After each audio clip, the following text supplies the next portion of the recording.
de la brillante déclaration faite ou présentation faite par ma collègue Marie-Reine, dire que je suis de ceux qui pensent que la République centrafricaine cherche sa voie, cherche sa place dans le concert de nations.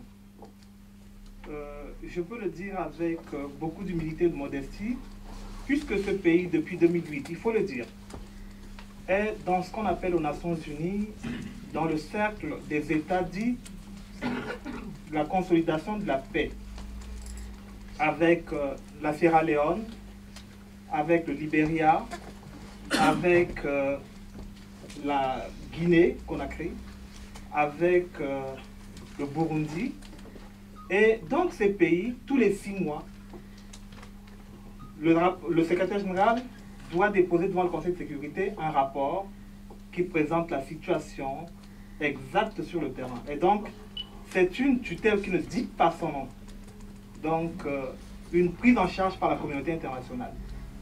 Et aujourd'hui, j'ai écouté le premier panel qui a développé la situation aujourd'hui, dont je n'ai pas effectivement la prétention de mieux maîtriser que les uns les autres, mais simplement, je suis de ceux qui pensent que la République centrafricaine aujourd'hui, depuis hier, cherche sa voie, même si elle vient de l'extérieur, mais elle doit s'inscrire dans une logique d'appropriation par ses citoyens, ses enfants, si elle veut survivre en tant qu'État. Puisqu'il faut dire la vérité, l'État centrafricain s'est effondré, même si le pays reste, donc la croûte terrestre, les hommes et certainement les richesses, mais l'État structurellement n'existe pas. Et tout cela est lié, à mon sens, à un triple déficit.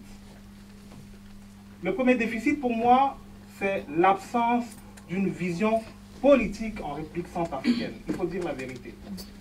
Même si on fait passer souvent les hommes avant les idées, mais je pense que la vision, elle est primordiale. À partir du moment où il n'y a pas cette vision, forcément, il y a un déficit de leadership, parce qu'on arrive par accident et on s'en va par accident, et ce qui s'est passé hier ne peut que confirmer ce que je dis. Donc, ce déficit de leadership, parce que soit on a eu un peu d'armes, soit on appartient à une bonne ethnie ou une ethnie majoritaire, on peut se débrouiller et prendre le pouvoir. Mais pourquoi en faire? Le résultat, on peut rester 10 ans, 15 ans pour ça, et puis c'est la répétition. Donc, après ce déficit de leadership, je pense qu'il y a fondamentalement un déficit de gouvernance. La gouvernance, c'est un mot effectivement soft, mais en réalité, il y a un problème de mégestion. On ne sait pas ce qu'on fait parce qu'on arrive alors que l'État a ses règles qui doivent effectivement être respectées pour pouvoir être conduit.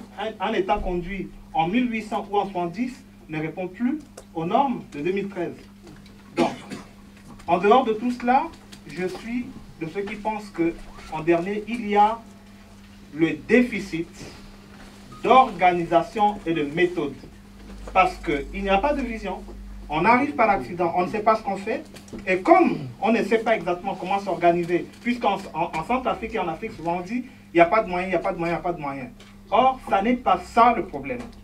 Le problème, c'est d'abord, justement, les déficits constatés en amont. Quand vous avez une vision, quand vous avez exactement donc la vision autour de la volonté politique, avec des acteurs qui, effectivement, sont capables de mettre en machine, effectivement, cette vision, naturellement, vous pouvez parler des moyens qui portent sur les hommes, sur la logistique et sur les finances.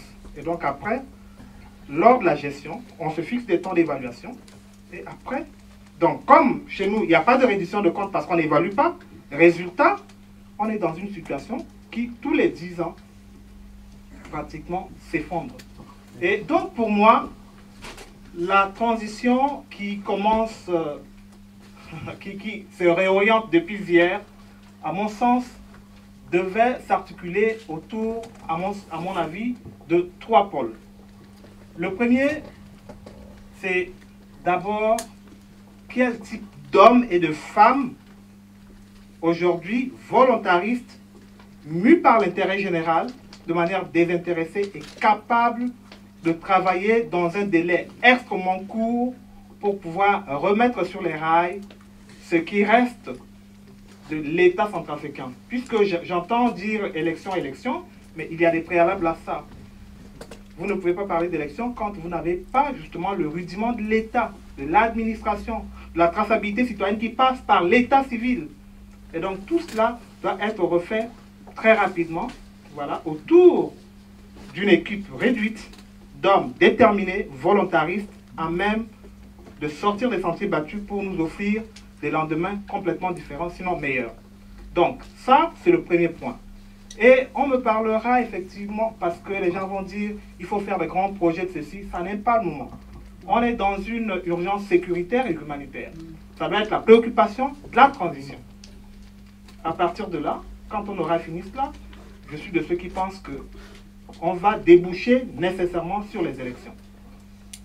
Quid du dialogue, de tout ce qu'on dit par rapport à notre vivre ensemble? Faut-il aujourd'hui aller à un dialogue qui doit précéder tout cela? Je suis de ceux qui pensent que le moment venu, on se parlera. Mais ça n'est pas l'urgence en ce moment, parce qu'il faut éviter les risques de créer des forats où des bourreaux vont venir par le biais de la réconciliation nationale, sans passer par la case justice, sans passer par la reconnaissance du tort commis aux voisins qui a vacillé les fondements de notre vivre ensemble, pour rapidement passer pieds et mains et pieds joints, liés joints, pour pouvoir aller vers une réconciliation où effectivement on passe par perte et profit tout cela, et les bourreaux, justement d'hier, disent qu'ils ont leur place dans la République. Non, c'est l'impunité, c'est l'absence justement du respect du droit que nous sommes dans cette situation. S'il y avait la justice, s'il n'y avait pas cette impunité rampante, on n'en serait pas là. Et donc, pour moi, après, on se parlera, mais je crois qu'il faudrait aller vers ce processus-là, tout en reconnaissant qu'il y a des problèmes. C'est en travaillant ensemble, c'est en apprenant à revivre ensemble que nous allons effectivement, le moment venu, je crois qu'après les élections, le pouvoir qui sera là aura la plénitude de pouvoir commencer à créer les conditions de fora qui nous permettraient effectivement de nous parler et d'avancer. Mais au-delà de ça, je crois qu'il est question de construire un État. La transition ou l'expérience Séléka pour moi était un épiphénomène. Le vrai problème aujourd'hui en République centrafricaine, on ne peut pas parler de développement, on ne peut pas parler de ceci, de cela, tant qu'on n'a pas un État, un véritable État de droit. Donc, post-électoral, la première des choses, c'est la construction de l'État. Donc, qui, avec un texte pratiquement consensuellement découvert, potassé, décidé par tout le monde, donc une constitution qui reflète véritablement notre esprit et notre vision de vivre ensemble, à l'intérieur de cette dimension de la construction de l'État, autour d'un certain nombre de piliers.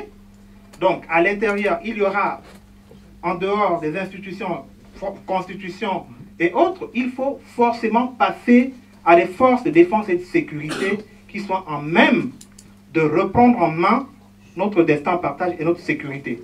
Et c'est pour cette raison que je dis, il faudrait bâtir des forces de défense et de sécurité qui reprennent la dimension militaire et géostratégique, donc l'armée.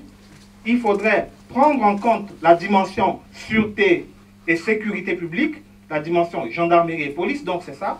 Ensuite, la dimension écologique, qui parlerait effectivement de la protection de notre environnement, et la dimension économique et intelligence économique de nos forces de défense et de sécurité. Après cela, il nous faudrait bâtir une institution judiciaire qui réponde véritablement au temps actuel, au temps dans lequel nous vivons, pour permettre effectivement de lutter contre l'impunité, de créer les conditions d'égalité et d'équité judiciaire pour les Centrafricains ou ceux qui auront choisi d'y vivre volontairement ou qui choisiraient d'y investir. Parce que s'il n'y a pas de justice, vous ne pouvez pas parler de développement, parce qu'aucun investisseur sérieux ne pourrait venir en Centrafrique tant qu'il ne sait, sait que la garantie de ces investissements n'est pas assurée. Donc, après cette justice, il nous faudrait enfin créer les conditions d'un système de régulation sociale à l'intérieur, autour de la presse, autour des partis politiques, pour permettre un dialogue permanent intercentrafricain en vue d'enrayer les contradictions, les divergences, pour consolider notre vivre ensemble. Après ce premier palier de donc, la nouvelle Centrafrique, je suis de ceux qui pensent que la deuxième chose, c'est l'éducation, la formation, la santé et la culture. Ce grand ensemble devrait effectivement refonder les bases ou faire réapprendre à nos enfants les bases du vivre ensemble et leur transmettre les valeurs de la République, les valeurs de partage, les valeurs de solidarité, qui sont des valeurs essentielles à notre vivre ensemble. Régler cela, le troisième, c'est la dimension économique. Tout le monde parle de sous-sol, des autres. Je suis de ceux qui pensent que la République centrafricaine, à la manière de ce pays qui nous accueille, est située dans une zone très très bien placée en termes de pluviométrie, parce que du sud jusqu'au nord, vous avez une pluviométrie qui va de 1200 mm d'eau l'année à 600 mm d'eau et qui peuvent représenter des espèces culturelles avec des productions sur l'année, ou 2 ou 3 ou 4 fois, selon effectivement qu'on avance du sud vers le nord. Et donc, pour cela, la terre et l'eau, donc le pâturage, devaient porter l'économie centrafricaine à laquelle s'adosserait effectivement le sous-sol, qui permettrait de créer la richesse et donner du travail aux uns et aux autres. Le dernier pan ou le dernier pilier de la nouvelle République centrafricaine devrait se positionner sur la place de la République centrafricaine dans le monde. Et tout à l'heure, effectivement, si on veut exister en tant qu'État, en tant que nation, nous devons amener dans ce rendez-vous du donner et du recevoir notre participation. J'ai suivi tout à l'heure, effectivement, la question de la participation des forces africaines aux prochaines aux opérations de maintien de la paix. C'est vrai, je suis de ceux qui pensent que dans les dispositions des nouvelles forces de défense et de sécurité, la République centrafricaine doit, à la manière du Sénégal, depuis 1960, participer à toutes les opérations de maintien de la paix, et ça a mené son crédit.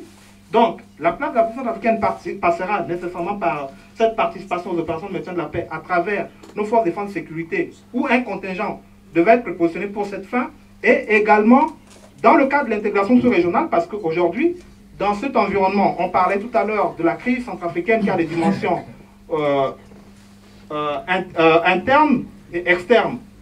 Et donc, tous ces facteurs-là ne peuvent se réduire qu'à travers un dialogue permanent avec le voisinage, la mutualisation des possibilités pour le développement sur les préfectures mitoyennes pour arrondir ou bien éradiquer effectivement les spectres de difficultés. Et donc, pour moi, je suis de la République centrafricaine qui rêve d'un autre avenir. Mais pour le faire, ça doit commencer aujourd'hui par pouvoir nous mettre ensemble, au moins un temps soit peu nous asseoir et puis se parler. Ce qui est difficile entre centrafricains parce que les initiatives intercentrafricaines, Dieu seul sait qu'elles sont difficiles à être mises en place. Il faut souvent qu'il y ait une béquille étrangère. Merci, et c'est l'occasion effectivement de dire à ceux qui ont pris cette initiative de nous mettre autour d'une table pour que les Centrafricains s'asseyent, parlent de leurs problèmes alors qu'eux-mêmes, majeurs, ils peuvent le faire. Je vous remercie.